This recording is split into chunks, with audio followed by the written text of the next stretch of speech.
Buenas, ¿qué tal? Vamos a hablar un poco de ondas estacionarias de sonido, que bueno, se dan generalmente en cavidades, y el fenómeno es tal cual el de ondas estacionarias en cuerdas, que lo vieron hace dos videos. Este, y por ejemplo, se dan en tubos, y por lo tanto es el motivo por el que podemos escuchar a Miles Davis o Charlie Parker en, en la trompeta. O Sonny Rollins en el saxo. Bien, entonces, básicamente lo que suele suceder es que, imagínense que tenemos, para fijar ideas nomás, pero en realidad pueden darse en geometrías más complejas, con sus particularidades, pero que tenemos un tubo. Entonces, si uno tiene un tubo y la propagación de ondas del sonido está confinado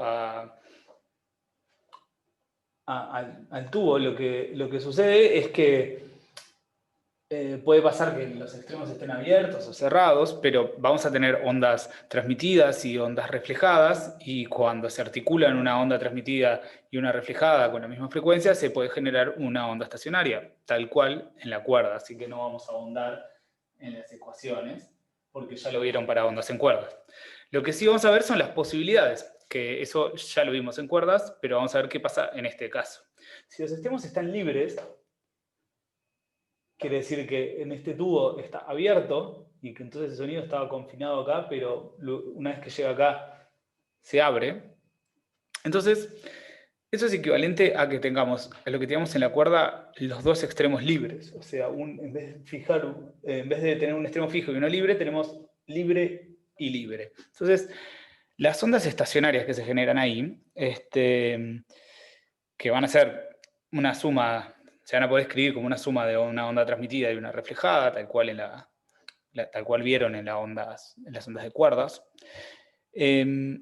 Bueno, las que pueden entrar acá, imagínense que graficamos la presión como función de la distancia para las ondas estacionarias, y entonces, como ya sabemos de ondas en cuerdas, vamos a tener nodos y antinodos. O sea, zonas donde la amplitud es máxima y zonas donde la amplitud es nula y siempre va a ser nula. Bien, en el extremo libre lo que sucedía en las cuerdas es que la amplitud era máxima, eran antinodos. Y acá cuando tenemos los extremos del tubo libres, vamos a tener antinodos también. O sea que la onda más menor longitud de onda, o mejor dicho, de mayor longitud de onda que puede entrar acá, va a ser una que tenga antinodos acá y antinodos acá. Y eso nos deja solo una posibilidad, y es que haya un nodo. Bueno, mi dibujo fue espantoso.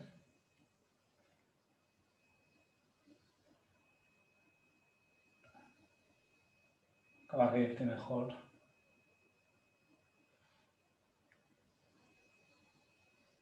Que haya un nodo en el medio. O sea, esto representa la presión como función de la posición en una foto.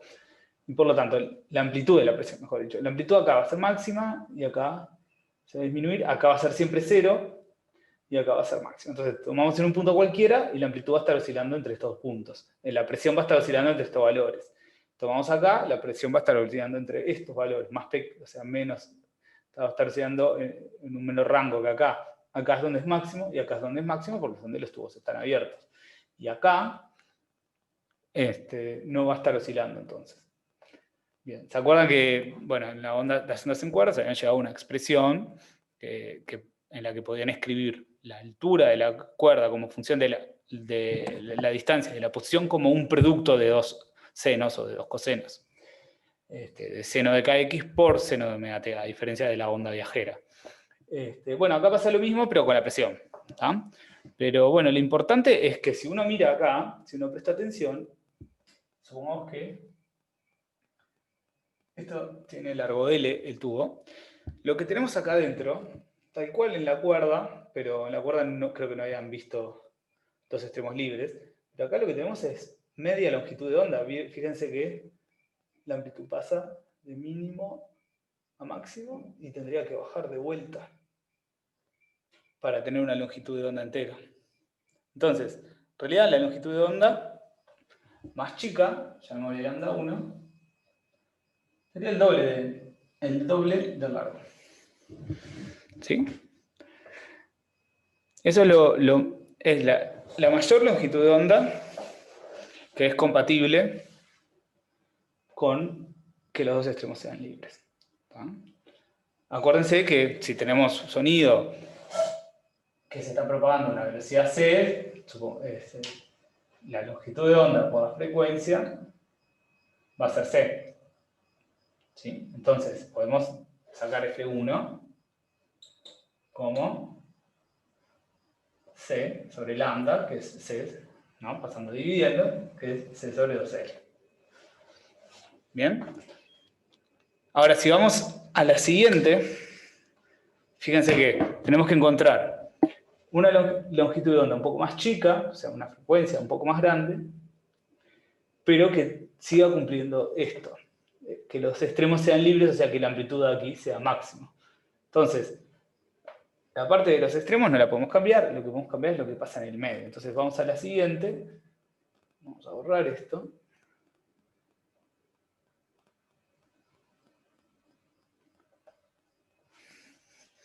La otra opción que tenemos es poner un nodo más, ¿no? Dejar que baje para acá, que suba, y lo mismo acá. Subo para acá y baje. Y eso mantiene la condición de los extremos, pero acá agrega 2 nodos y tenemos 3 antinodos, a diferencia de 2 como teníamos antes. Y ahora, si se fijan, ¿sí? ¿Cuánto es la longitud de onda? Bueno, fíjense que de acá pasa de la amplitud a la otra amplitud. Bien, y por lo tanto, la longitud de onda, la distancia en la que recorre, en la que hace una oscilación entera, la presión es el largo L. Así que vamos a tener que lambda 2 es 2L dividido 2, porque es L, ¿sí? Y luego vamos a tener la correspondiente frecuencia 2, que va a ser C, o sea, 2C sobre 2L.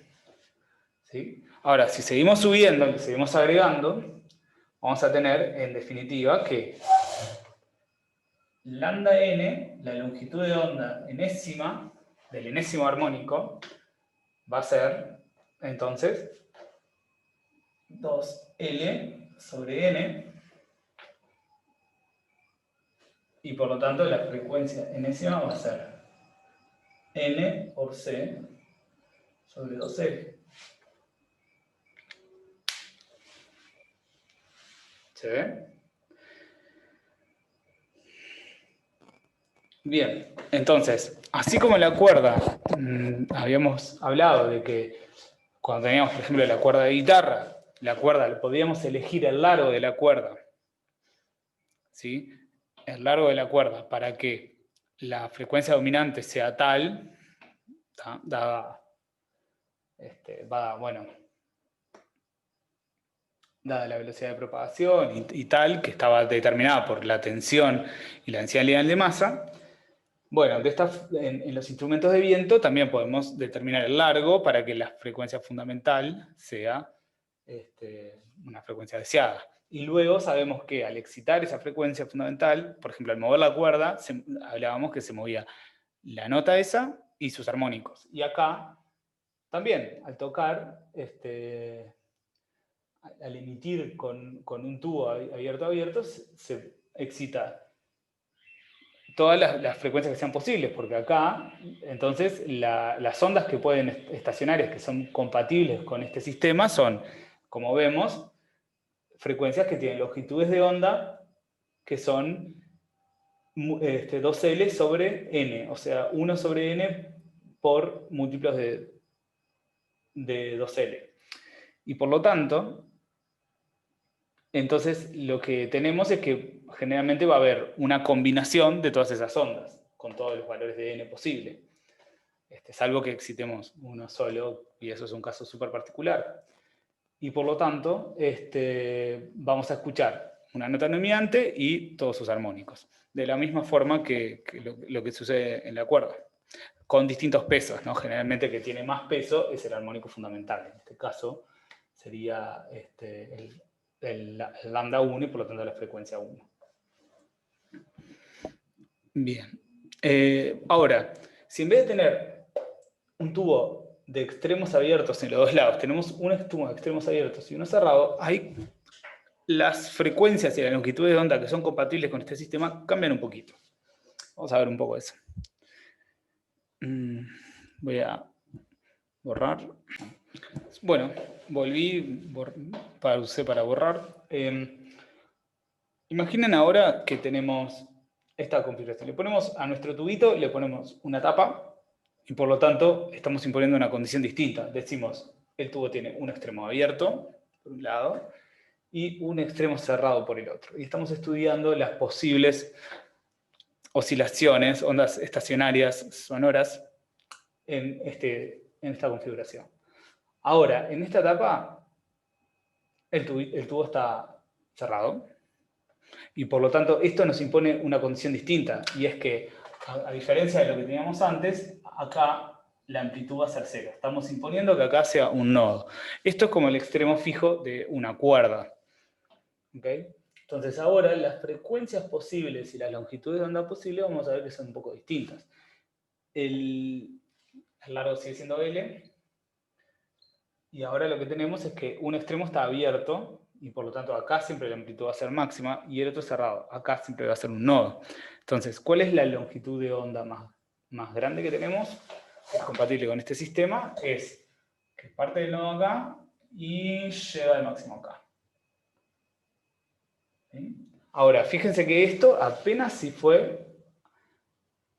llegó del nodo al máximo. Luego tiene que pasar del máximo al nodo, ahí vamos 2L de distancia, del nodo al mínimo 3L de distancia y del mínimo al nodo de vuelta 4L de distancia. Por lo tanto, la longitud de onda más chica que tenemos, 4L. ¿Sí? Y bueno, y por lo tanto, la frecuencia 1 va a ser C sobre lambda, que va a ser C sobre 4L. ¿Ok? Ahora, vamos un paso más. ¿Cuál es la otra onda que es compatible con el hecho de que esté abierto ahí el sistema? Bueno, ahora necesitamos que este siga siendo máximo, que aquel siga siendo un nodo, y por lo tanto lo que vamos a tener que hacer es subir un máximo, hacer un nodo,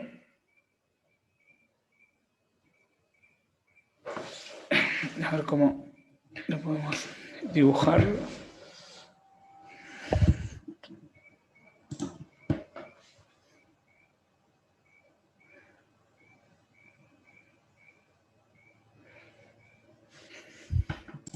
Bien, ahora lo dibujé de vuelta porque se me había quedado cortísimo.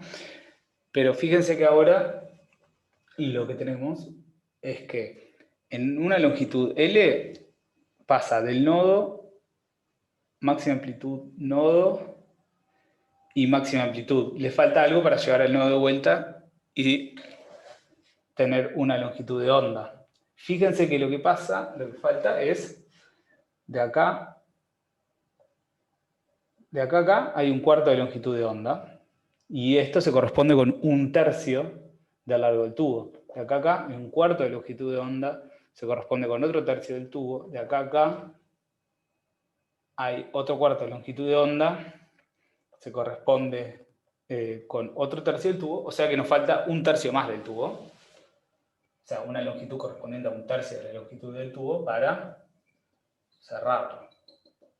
Y ahí tenemos una longitud de onda entera. Así que la longitud de onda 2 es 4L sobre 3. Y la frecuencia correspondiente va a ser, entonces, 3C sobre 4L. Ahora, si esto es lambda 2. Si vamos a lambda 3, va a ser 4L sobre 5, haciendo el mismo procedimiento y demás. Así que, entonces tenemos lambda 1 se corresponde con 4L, longitud de onda. Lambda 2 con 4L sobre 3. ¿Sí?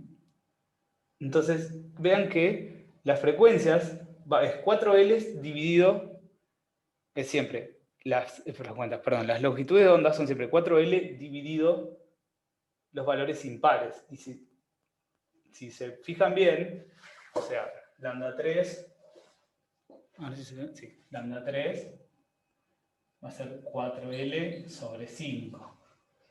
Si generalizamos la ecuación para lambda n, van a ver que va a ser, lambda n va a ser 4L sobre 2n menos 1.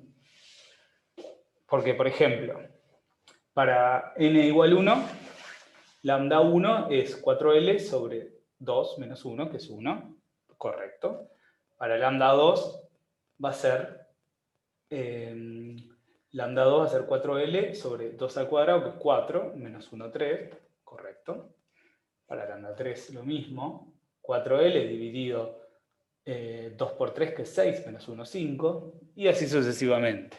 Y podemos tener lo mismo con las frecuencias, ¿no? La frecuencia enésima, ¿sí? En este caso se va a corresponder con 2n menos 1 C sobre 4L.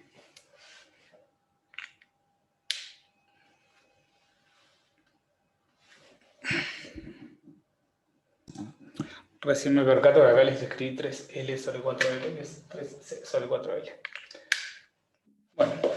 Bueno, pero en definitiva, de esta forma podemos ver cuáles son las longitudes de onda y frecuencias resonantes de esta cavidad, o sea, de un tubo con un extremo cerrado y uno abierto, y por lo tanto, cuáles son las posibles ondas estacionarias que pueden estar ahí, que son ondas estacionarias con estas longitudes de onda y frecuencia, y las combinaciones de ellas.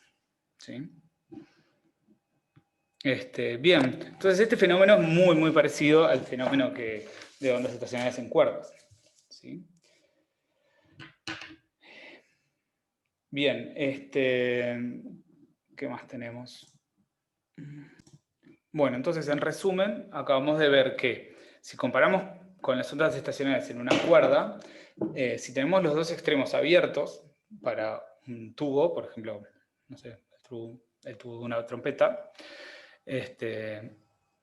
podemos tener la frecuencia fundamental y los armónicos similares a los de la cuerda. Ahora, si tenemos un tubo abierto y uno cerrado, ahí solo aparecen los armónicos impares.